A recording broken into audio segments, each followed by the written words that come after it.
The manhwa begins by showing the murder of a member of the United Council. This member is Lev, the protagonist of the story, who, after being fatally shot, is desperately assisted by his companions Maria and Brutus. The story reveals the strong resentment the protagonist feels towards the corruption, exploitation, and greed of the high-ranking officials. Lev was a victim of these acts, and his critical situation led him to ask himself a series of questions that boiled down to why he had to fight and pay those who contributed nothing but suffering.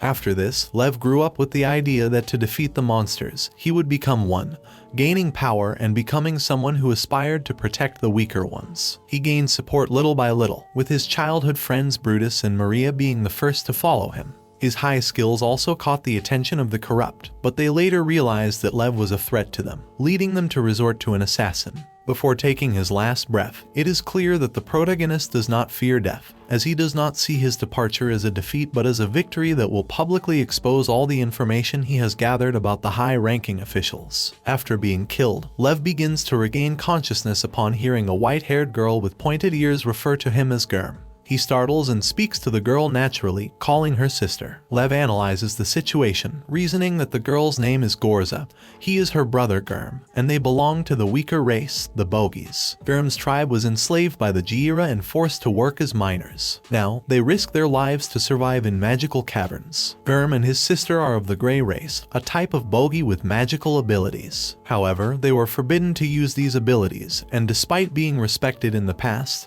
they are now part of the lowest status. After reflecting on all this, the protagonist startles, and Gorza, upon seeing his reaction, insists on taking him to a healer. Lev claims to be fine, and the girl tells him they need to leave, explaining that she was able to save him when the tunnel collapsed thanks to having enough merits. Merits are a system used to control the Grey race's labor. The protagonist, realizing the dire situation, tries to convince himself that it's a dream, but when he realizes it's not, he becomes depressed. Gorza, in an attempt to cheer up her brother, receives an unfavorable response from him. The protagonist's attempt to apologize is interrupted by the appearance of a green-skinned, wrinkled man with pointed ears who asks about the two siblings. This creature turns out to be the healer Gorza was referring to, Rog, who refers to him as an inferior race and asks the two siblings for merits for using his clinic. In response, Lev shows deep gratitude to the elder, calling him a master healer. After being flattered, the goblin adopts a less hostile attitude.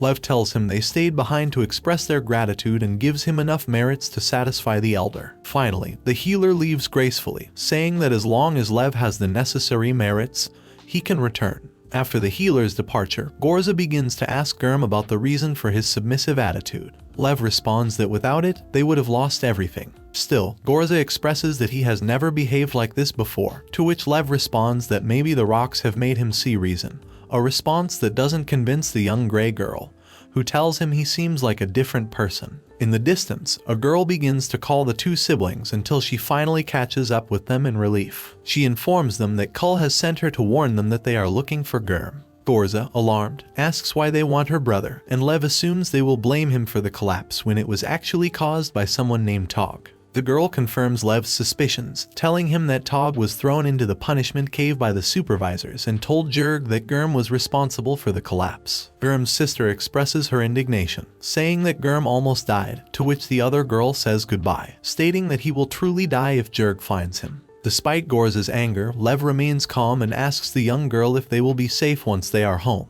receiving an affirmative response from her. The protagonist thinks they must find the shortest route possible, asking Gorza if she knows of any other way. She tells him about the forbidden caves, but they should not be crossed alone. Lev, now clear about this, tells her he won't be alone, but with her, and repeats a phrase his former teacher told him. When you are alone, always take the most interesting path. Gorza asks who his former teacher is, and the protagonist ignores the question, suggesting they enter the cave. As they continue deep into the cave, the protagonist is amazed by the cave moss's ability to emit enough light to see. He wonders why they don't use it in the main caves. As he walks and asks Gorza about an area of the cave, he discovers that she had been there before. Shortly after, Gorza catches sight of a figure out of the corner of her eye, and when she turns fully, she sees a hanging body. Startled, she asks Germ what happened while pointing at the figure, but before he can give her an answer, the body is engulfed by a massive centipede. Terrified by the creature, Gorza begins to slowly step backward. However, her foot accidentally hits a bone, which breaks upon impact. The noise attracts the monster's attention, and it quickly approaches the source of the sound, coming within inches of Gurm's face. The two bogies remain motionless, maintaining silence, and after a while, the centipede appears to be completely disoriented. Seeing this, the protagonist assumes that the creature is blind and is likely trying to locate them through sound or smell. Lev grabs Gorza by the shoulder and signals her to stay silent, leading her to another part of the cave to get away from the monster. He asks if there's another way, to which she responds, catching her breath, that she doesn't know. The protagonist considers the possibility of there being another route on the walls and suggests retracing their steps. Seconds later, they begin to hear a murmur coming from the other side, and Gorza runs in the direction of the sound to alert them to the danger while Lev tries to stop her. The one on the other side turns out to be Jurg, along with other gray races, and he tells Gorza that her brother is useless. Lev appears behind the girl, and Jurg orders the others to kill him. The protagonist warns them that they will regret it if they do, and tells Jurg to send his men to the corner of the cave but to remain silent.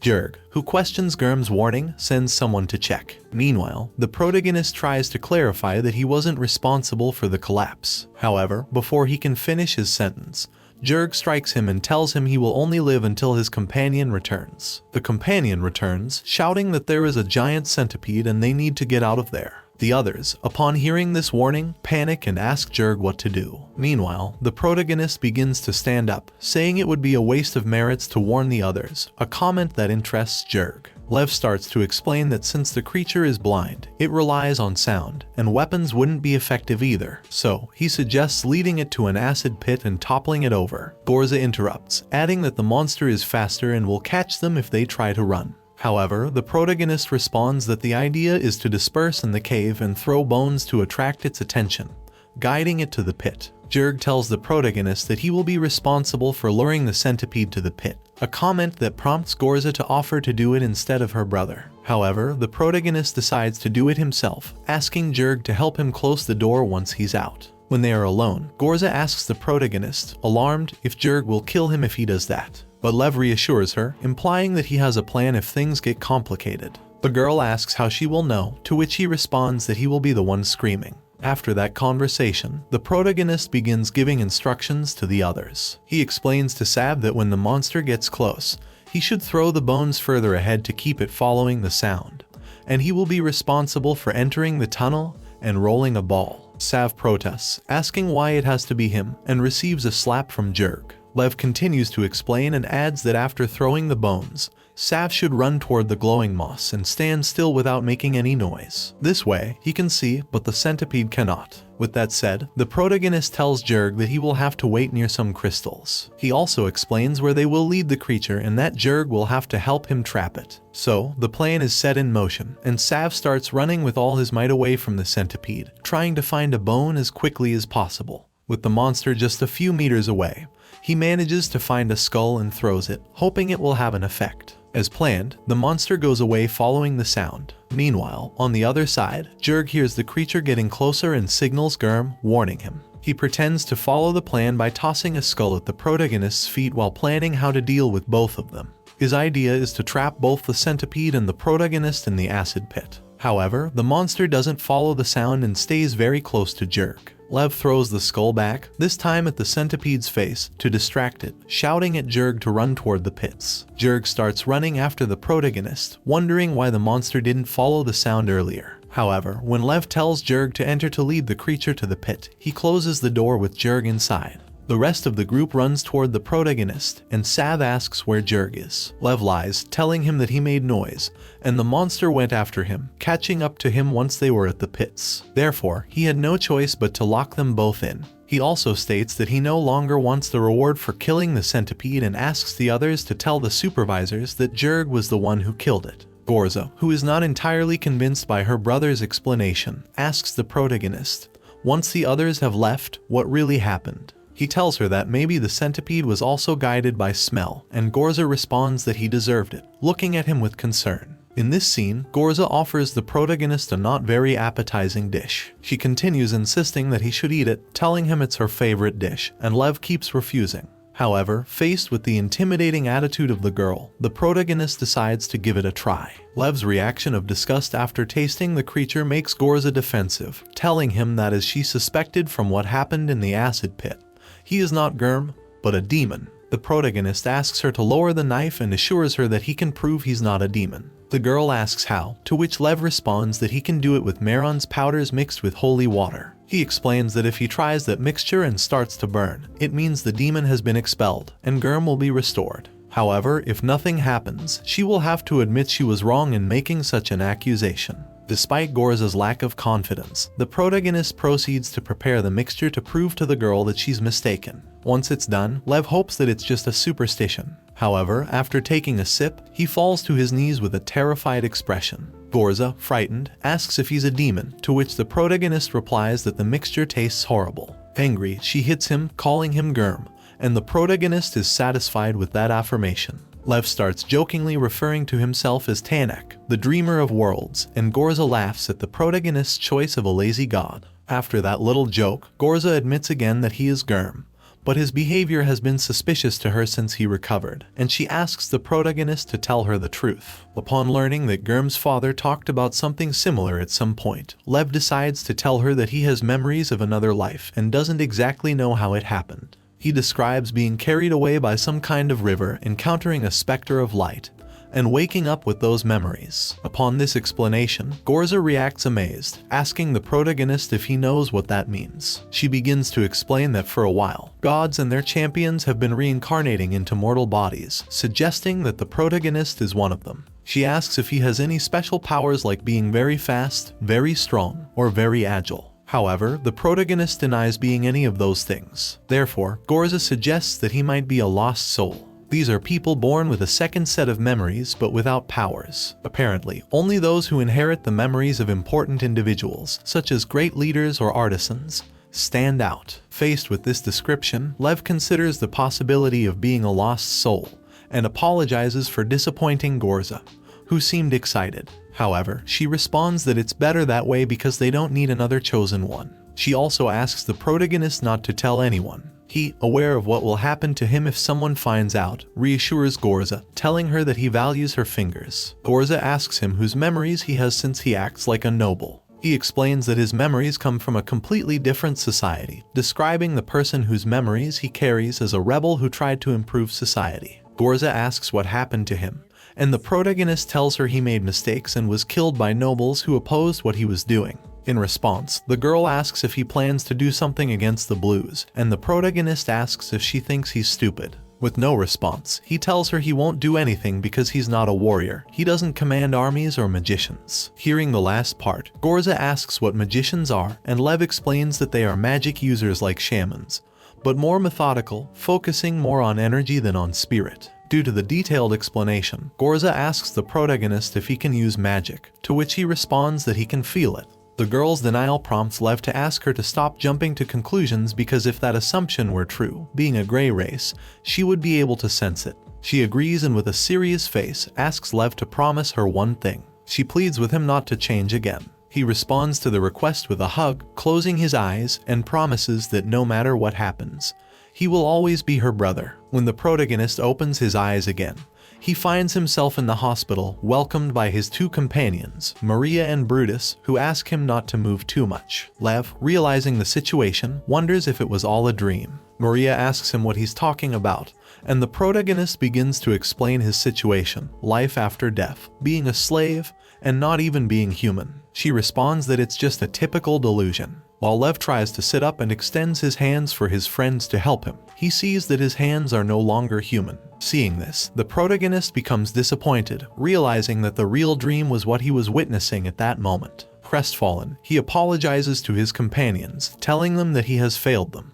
Maria expresses that they have also failed him and encourages him to move forward in his new life. His companions ask him to change the world for the better and tell him that in his absence, Germ will be with him. He, sitting on the other side of the room, approaches Lev, who is feeling disappointed. The white-haired boy, in response to the protagonist's attitude, tells him that he has feelings. Lev asks if he has been present the whole time, and Germ responds that yes because, after all, it's his body. However, the protagonist tells him that he will keep his body because he is capable of leading and changing the situation unlike him. Germ, reluctantly, can't deny Lev's words and asks him to be honest with Gorza. The protagonist reassures her, saying that he will take care of her and promises to make their world a better place, both for him and for Gorza. Upon hearing these words, Germ shows a sincere smile to Lev and thanks him. Germ, now Lev, meets with his sister. She playfully nudges him and expresses surprise that he woke up before her and prepared breakfast. Jokingly, she asks if he used to be a servant in a past life. Lev, upon hearing this comment, looks annoyed at the girl. She downplays it, saying she'll stop teasing him.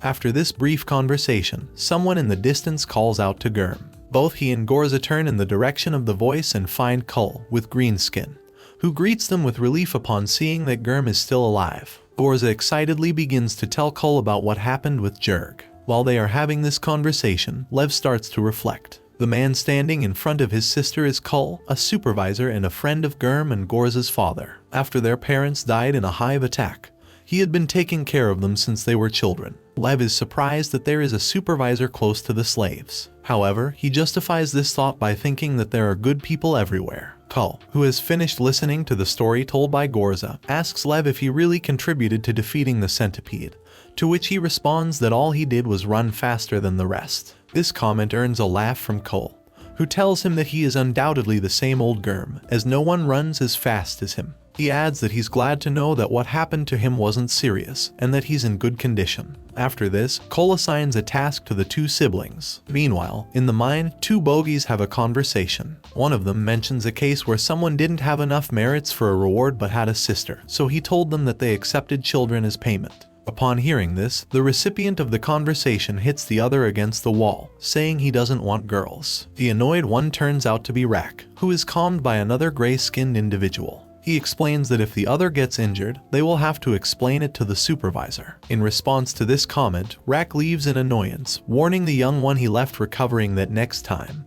he will serve as food for the hive. The other white-haired man approaches the kneeling boy, apologizing for his boss's behavior. He explains that Rak's father died young, and his mother had to do other jobs to feed the family. However, she left because she was mistreated by the green-skinned ones. That's why Rak is so strict about certain things. According to his rules, everyone can run, steal, but not touch girls. While they continue their conversation, they observe the protagonist looking seriously at others surrounding him. Rak gives the boy a furious look, to which his companion responds that he doesn't understand why Rak despises Germ so much. After that, there is a scene where a young gray-skinned boy with food in his arms is being intimidated by three silhouettes with mocking faces. He appears quite frightened, falls to the ground while still looking terrified at the others who intend to steal his food. The boy closes his eyes, expecting to be hit. However, nothing happens. When he opens his eyes, he sees a smiling Rak, who has taught the others a lesson and helps the young one to stand, now feeling more encouraged. After Rak has recalled that moment, he thinks that no good deed goes unpunished. That's what he learned from helping Vate, that boy. The story goes back once more to the past, explaining why Rak has such a way of thinking. Vate and Rak were quite different. The former was much more insecure than the latter. However, despite their differences, they were very close, so much so that Rak referred to him as a brother. However, after an expedition to the deepest levels of the cave to clean out the hive and other pests,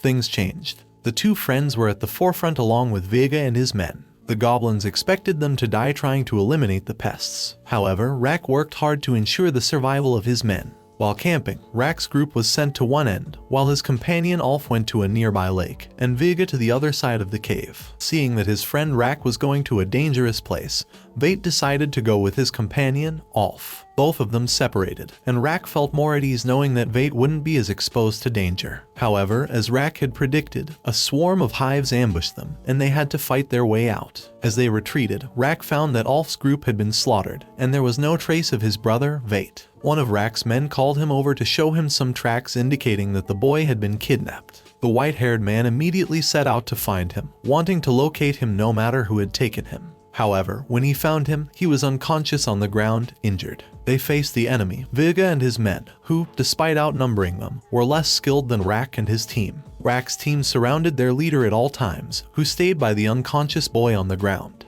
In this way, they acted as a shield to prevent Vate from getting hurt during the fight. But suddenly, Rak felt a sharp pain in his side, causing him to drop his axe. When he looked to see who was responsible for the pain, he found Vate, standing and smiling, with a knife in his hand. The fight was going well, Rak's men were winning the battle. One of them, who was quite skilled with an axe, stopped in his tracks upon seeing what was happening and alerted the others to the situation. Vate, who had a knife near Rack's neck, was threatening the rest, saying that he would kill him if the fight didn't stop. This comment alarmed the others, who remained motionless. Disappointed, Rack asked him why he was doing this. Vate, with a mocking smile, replied that Vega would give him a better life compared to him. Upon this response, Rack looked at him in confusion, telling him that they were brothers. However, the young man didn't see it that way. Vate harbored resentment towards Rack because he was quite reliable and popular. The boy, who felt overshadowed by his friend, realized he had something that others didn't: Rack's trust. Therefore, he decided to use that trust to his advantage. After clarifying all of this, Vate mentioned Rack's sister. He told him that he would explain to her that her brother had died during the expedition and made a comment about the girl's body. This comment caused Rack to burst into uncontrollable laughter. Vate was bewildered by such a reaction, and Vega, their leader, seeing the young man's confusion, told him to finish Rack off once and for all. At first, the young man didn't seem very convinced, but due to his leader's insistence, he relented. When he was about to finish Rack, he ended up immobilizing himself as Rack cut off both of his hands with an axe. The white-haired man, Sirius, told Vate that he would deal with him later. In a fit of rage, Rack defeated Vega, and without their leader, his men quickly fell. Later, Vate, who was being carried by Rack, begged for forgiveness, explaining that they would have killed him if he hadn't followed their orders. To this comment, Rack replied that then he should have ended his own life. Finally, he left Vate on the ground to be food for the hive, wishing him a good life as he looked on uneasily. Hearing the young man's pleas for forgiveness and shortly after his screams, Rack withdrew. From that moment on, Rack learned that mercy comes at a high cost, and therefore, he would not make that mistake again. After this memory, the story returns to the present, where Rack looks disdainfully at a Gurm trying to be threatened by Vega's men. His companion asks Rack if they should do something about it. However, he responds by saying to leave it be, as some people only learn the hard way. One of Vega's men tries to threaten the protagonist. However, he hasn't shown any signs of being intimidated. Hog, who seems to have noticed something, alerts his companion. He asks if Gurm is Gorza's brother, the young woman who refused to work for Vega. Varg ignores the comment and realizes that the protagonist is upset. His companion, Pog, tells him that the tunnel collapsed on the two siblings. Upon hearing this comment, Varg taunts Gurm, saying that he probably has to shout to be understood and orders Lev to get out of the way. However, the protagonist remains in place, showing no signs of being threatened, and asks Varg what he will do if he doesn't want to move. In response to this comment, Varg gives him an intimidating look, pointing at him and issuing warnings. While he does this, the protagonist seizes the opportunity to make a cut to his neck, telling him not to expose his throat to the enemy. The others, who have witnessed the scene, are startled to see Varg's body on the ground, and alarmed, they tell Lev that he has killed him.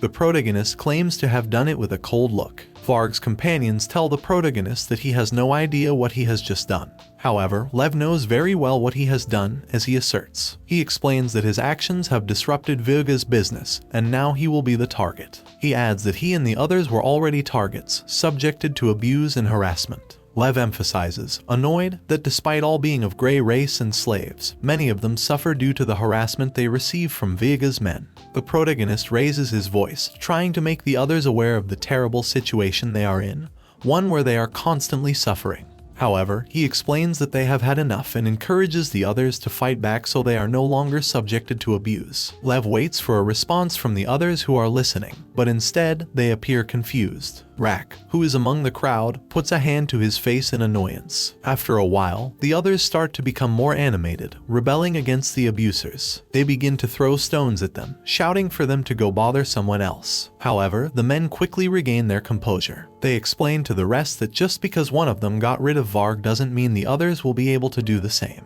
Furthermore, they warn them that they will face the consequences if they continue. After hearing these words, the others stop rebelling against them out of fear of what might happen if they persist. Seeing that they have cowered, one of the abusers mocks them, saying it's what he expected to see. However, this comment infuriates the protagonist, who remains rigid and serious, looking at them. The others turn their backs on him, and Rack, who continues to watch the scene, says that you can't turn mice into hives, referring to the people who have withdrawn. His companion, who initially wondered how to intervene, listens to Rack's stance, waiting to see how the protagonist changes his speech or how he ends up defeated. But Lev, instead of being intimidated, remains steadfast. He asks them what right they have to take advantage of others, even if they are weak, and why they shouldn't do anything to stop this abuse. The others listen to the protagonist's speech. He, refusing to live being belittled, explains how, on the verge of death, the life that flashed before his eyes was not worth living. A life in which, despite his effort and hard work, he was not rewarded. He emphasizes that a slave's life is hell, so why not fight back? According to his reasoning, they have nothing to lose. The protagonist, both annoyed and confident in what he is saying, states that despite being weak and cowardly at times, they can still fight and achieve what they set out to do. After saying this, he concludes his inspirational reflection by urging others to lend him their strength in exchange for his. Lev tells them he will be their sword and shield to reclaim the dignity that is being stolen from them. Upon hearing this, the rest, who had initially kept their distance out of fear, begin to support the protagonist. However, amidst the cheers of support, the protagonist hears a warning of danger. Lev, who manages to hear the alert, quickly dodges an attack from one of Vega's men who had attempted to strike him. Despite evading the attack, the protagonist receives a superficial cut. Immediately, Lev turns the situation around and impales the enemy in the chest with the weapon he had used to cut his arm, thus ending him. Afterward, he starts searching for Pog with his gaze until he spots him being kicked by a determined crowd of gray race individuals. Lev, proud of the others' attitude, sends them a message in which he tells them that Vega is nothing, as his men are few and they are many. He also assures them that if they follow him, they will no longer be threatened. After these words, the protagonist hears applause coming from Rak, who tells him that they need to talk. The story now shows us Gorza running towards the protagonist, who is trying to bandage the cut he received earlier. She, visibly upset, asks Lev what he has done. He, not understanding the question, asks her what she's talking about, and Gorza, agitated, demands that he not play dumb. She explains that by killing two of Vega's men, he has condemned them all. Upon hearing the clarification, the protagonist, calm, tells her that it was necessary. This comment confuses the girl even more, leading her to ask him why he did it. Lev replies that the reason he did it was to make friends. This answer, of course, does not convince Gorza in the slightest. The protagonist, to clarify things for her, asks her to sit down, but she refuses. He ignores this attitude and begins to explain more elaborately why he gave that response. He tells her they need allies to survive. In the mines, the ruling powers are divided between Rak and Vega. Rak, despite being strong, does not have the backing of the supervisors as Vega does. Therefore, if a bogey wants influence, the ideal side to join would be Vega's. However, with so many men at his disposal, the competition for leadership is greater, and in the best case, one would end up dying for him. In contrast, despite having a weaker position, the protagonist was convinced that Rak would accept him as an ally as long as he had something to offer. That's why he offered that spectacle. However, not everything went as the protagonist had planned. The story takes us back a little, moments after the protagonist gave his speech. The scene shows Rak and his men. They had planned to kill Vega's other henchman, Pog, but Lev stopped them in time. Rak's response was not positive to this attitude because, according to him, if they showed him mercy, he would likely seek revenge later. Nevertheless, the protagonist tried to convince them. He explained that, whether they killed him or not, he was already a target of Vega. He also told them that everyone had made mistakes at some point, and in a situation of fear, one could do terrible things out of desperation. That's why he believed that any bogey deserved a second chance and a chance to swim to the surface and out of the darkness. After saying this, Lev asked Pog if he was still capable of swimming, receiving an affirmative response from him. The protagonist, who knew Rak still wasn't entirely convinced, told him they had to show the others that they were different from Vega, with mercy being one of the ways. One of Rak's men, after hearing his explanation, told Lev that he liked him. Introducing himself as Hemgal or Hem for short, he thanked the protagonist, somewhat confused, and continued to insist to Rak to let the bogey go. Hem, who seemed to have been convinced by the protagonist's speech, proposed to his boss to listen to Lev. Rak, not completely convinced but showing signs of yielding, ended up giving the order to let him go. The bogey, upon hearing this affirmation, ran off. But before being lost from sight, he stopped to show his gratitude. The protagonist, proud of the attitude he had just witnessed, told Rak that there was still hope, to which Rak replied that he was crazy. The others who had stayed watching the scene commented that they couldn't believe they had let him go. Upon hearing this, Lev replied to Rak that probably fear had dominated the place for too long. Finally, the white-haired man ended up agreeing with him. The conversation was interrupted by a supervisor who asked them sternly if they had finished talking. Rak attempted to explain, but this supervisor, Thorst, seemed to know Germ, whom he greeted warmly, asking about Gorza. After having a very brief conversation,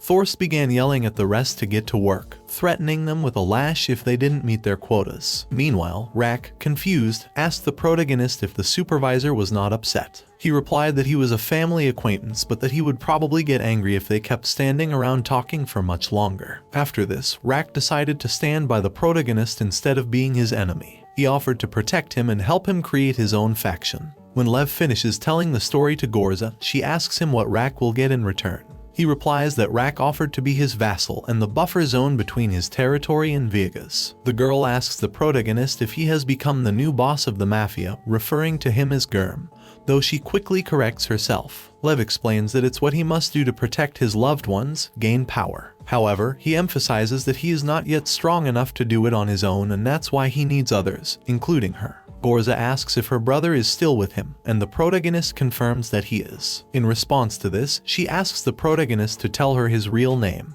At first, Lev is reluctant and tries to joke about it, saying that if he were a demon, he would be forced to flee to avoid revealing his name.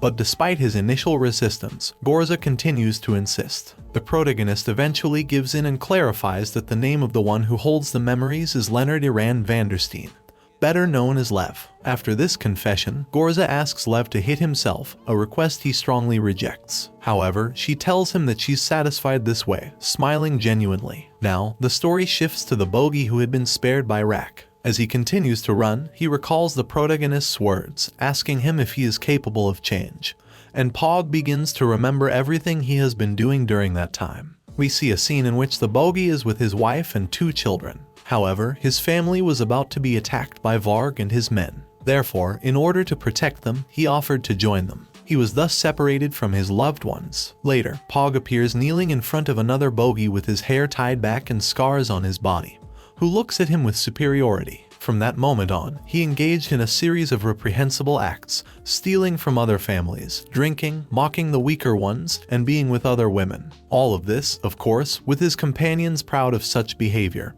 and his family saddened by the person he was becoming. However, he had not stopped to think that he had become what he so feared until Lev ended Varg and asked him if he was capable of change. Pog continues to run, determined to change for the better. He thinks about his wife, Helga, and his family, believing that he will make things right, and they can start a new life. The resolute bogey keeps running with the goal of changing. The story returns to Lev and Gorza having a conversation in which she complains that Lev continues to save merits instead of using them. He explains that he is doing it to obtain a wooden door for the cave. However, she argues that they don't need one because, after all, they live next to the overseers, and no one would bother them. She also tells him that she receives tribute from Rak and, therefore, is buying them from the workers. However, Lev corrects her, explaining that they let him take control of that sector because it wasn't profitable for them. Given that explanation, Gorza asks the protagonist why he accepted such unequal conditions. While he tries to give her a reason, he is interrupted by someone calling his name.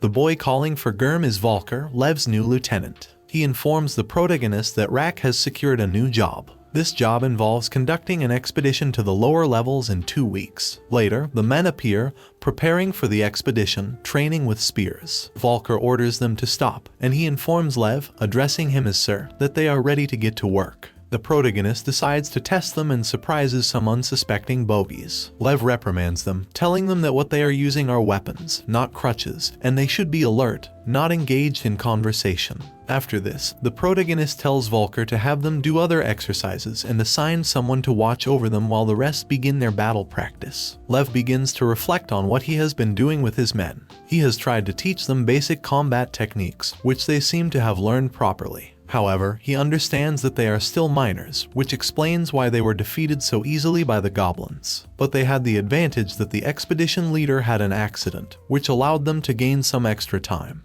While the protagonist is lost in thought, the lieutenant tells him that he has seen some guards fight Hivelings and asks if it might be better to use ranged weapons. Lev agrees with that suggestion but clarifies that they don't have the necessary wood to make bows because it's hard to come by. After all, those who have access to it are the goblins and the upper class. Upon hearing that last comment, Volker asks Lev to be discreet and not say such things out loud. Lev replies that he is simply desperate. His lieutenant suggests using slings and javelins, but the protagonist explains that most rocks are not strong enough to penetrate the exoskeleton of the hivelings, and bogies can't carry so many javelins. However, he proposes using clay jars and slings. Volker asks what they could use them for, and Lev explains that they could put them to good use, like filling them with unpleasant things such as poison, dust, or even oil to set enemies on fire. The problem is that all of this costs a lot of money that the protagonist has already spent to get wooden breastplates and helmets for his men. Volker tries to be positive, telling Lev that his men are grateful to him.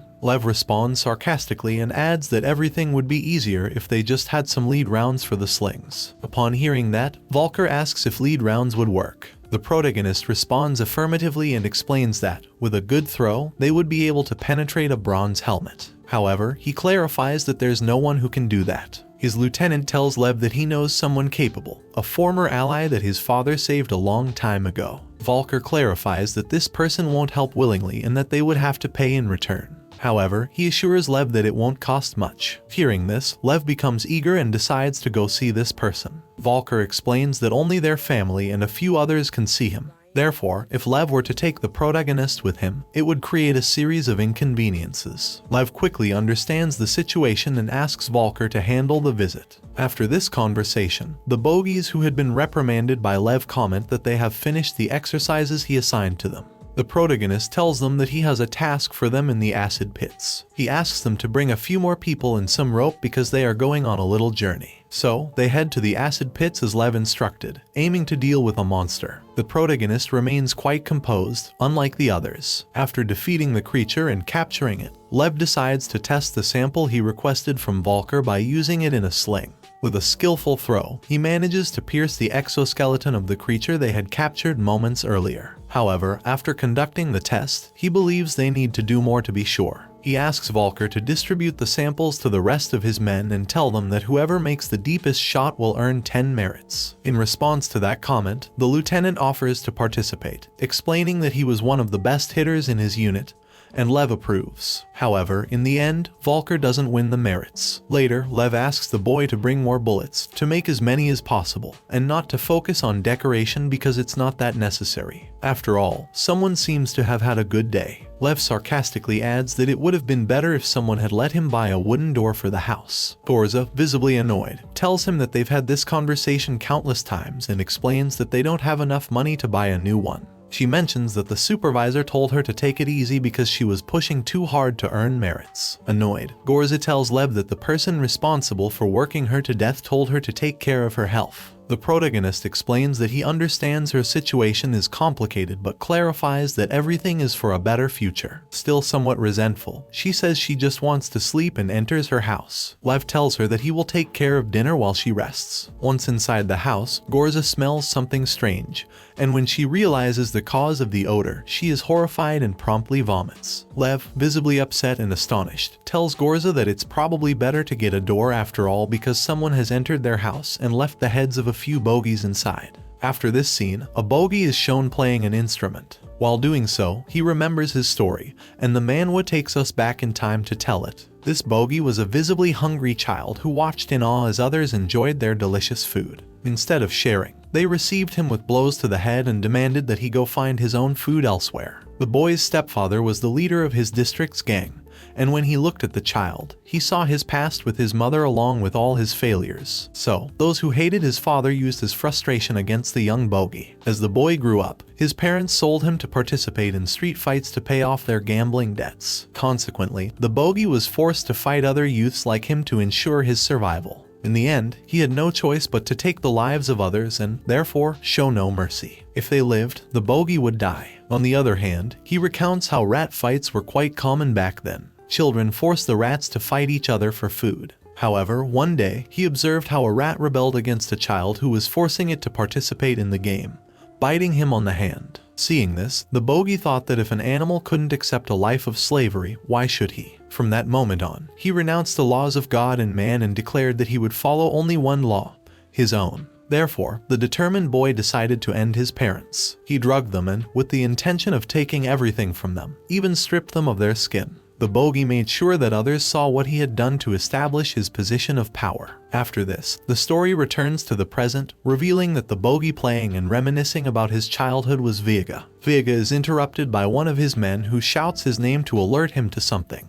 When he realizes he has been interrupted, he apologizes and explains the reason for his agitation. Oswald tells his boss that, just as he predicted, someone named Jelmer is a traitor. Vega quickly understands the situation, and among his many tokens representing his men, he picks Jelmer's. It is revealed that Jelmer is the bogey Pog used to serve. Vega looks at the token with disappointment and begins to remember. When he managed to take his father's place, he was surrounded by his people. Therefore, Vega decided to find his own. It turns out Jelmer was the first of 10 men he gathered to be his hands. Both of them had experienced similar situations and decided to fight together. The scene shows how they stormed a room where some goblins were, killing them and securing Vega's status. Vega was very close to Jelmer, considering him as a son, and referred to him as his first chosen one. Oswald, bringing his boss back to reality, asks in confusion how Jelmer could do such a thing. Vega calmly explains to him that after choosing him and another named Haimo as his right and left hands, Jelmer had no choice but to submit or rebel. However, Vega doesn't seem entirely surprised. After all, he was responsible for teaching his men that the world is an unjust, uncontrollable,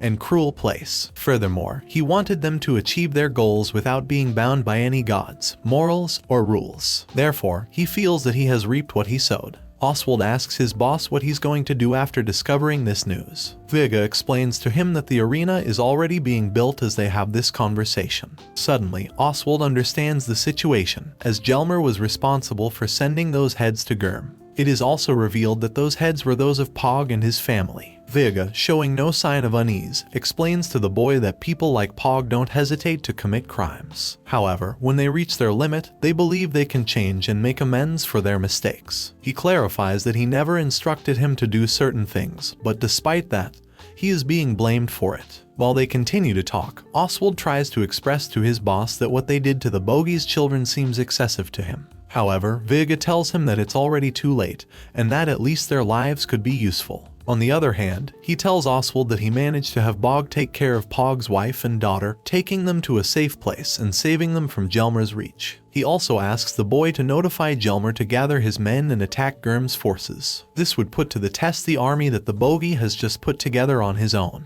Deep down, Vega hopes that Gurm won't disappoint him, questioning whether it is really him. The manhwa returns once again to the protagonist's story. He is standing in front of a door with a symbol on it. To provide context, we go back in time to the moments when Lev is explaining his strategy to the others. He mentioned that with Rak's men blocking the other routes, the enemy should come through the Corpse Eater's cave, which is precisely what they want. Then, they had a brief conversation about the condition of the barriers, and Volker expressed his concern about the situation. His men were scared because they were few in number and had not participated in a battle before. Lev reflected that since ancient times, generals have been seeking the support of the gods before battle and concluded that it seems to be a universal thing because bogies did the same. So, in the present, the protagonist is asking about a priestess named Kathaga. The goblins who received him, hooded, explain to the protagonist that he must be cleansed if he wants to see her. They tell him where to go, and he meets a green-skinned woman who explains that Meron water cleanses the soul, and he must drink it twice. Remembering his past experience, the protagonist asks the woman where she got this water. Kathaga tells him that the gods provided it, and she explains that he should fill his cup with Meron water from each of the 2 hanging rocks. Lev becomes visibly impatient,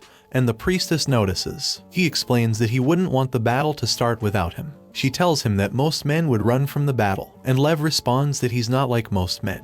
The woman asks him why the battle is so important to him, and the protagonist, initially doubtful that she would understand him, eventually tells her that it's a decisive battle for him. He explains that if he wins, he can secure a better future and change the world for the better. In contrast, if he loses, both he and his men will die. While having this conversation, Lev manages to fill the cup enough to drink it. Upon tasting it, he once again experiences the horrible sensation of the first time. The woman ignores the look of disgust on the protagonist's face and returns to the previous topic. She asks him what his reason for fighting is. Lev replies that he seeks a just world. The priestess tells him that there is no just world and that his justice may be injustice to others. She explains that it's a cycle that only ends in bloodshed. The protagonist comments that it's strange for someone who worships the god of war to say such a thing. In response, she tells him that her god, Zeja, only wants to bring the best to the world. According to her, creatures become strong through hardships. Lev adds that death doesn't make you stronger, and she counters by saying that victory does. Lev asks if she would be offended if he said her god was crazy. Upon that comment, the priestess starts laughing and replies that everyone is crazy because if they weren't,